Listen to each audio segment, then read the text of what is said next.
Israel, America और Iran के दरमियान चल रहे जौहरी मुज़ाकरात पर एक दफा फिर से तहफ़्फ़ुज़ात का इजहार किया है। वज़ीर आज़म नफ़्ताली बेनेट ने कहा है कि आलमी ताकतों के साथ ईरान के जौहरी प्रोग्राम को लेकर चल रहे मुज़ाकरात के नताइज से इजराइल की खारजा दिफाई पॉलिसी पर कोई असर नहीं पड़ेगा। उन्होंने वाज़ेह किया कि ईरान और आलमी ताकतों के बीच होने वाले मुआहदे के लिए इजराइल किसी भी तौर पर पाबंद नहीं है।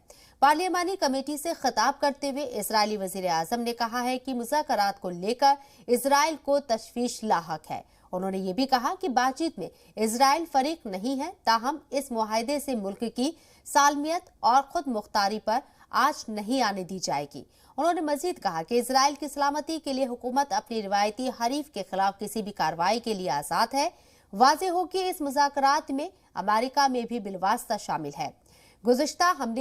गुज़िश्ता यहाँ हफ्ते ही वियना में ईरान और आलमी ताकतों के दरमियान दोबारा से बातचीत शुरू हुई है। फ्रांस के वज़ीर खारजा ने इस हवाले से कहा था कि बातचीत में अहम पेशरफ्त हुई है।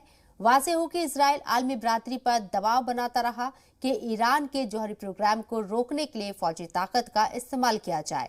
बहुत से माहिरीन का कहना है कि इजराइल ईरान के जौहरी प्रोग्राम को रोकने की जाती सलाहियत नहीं रखता। दूसरी तरफ तेहरान इजराइल, अमेरिका और उसके इत्तेहादियों के इन इल्जामात की लगातार तरदीद करता रहा है कि जौहरी प्रोग्राम के जरिए वो खतरनाक असलियत तैयार कर रहा है।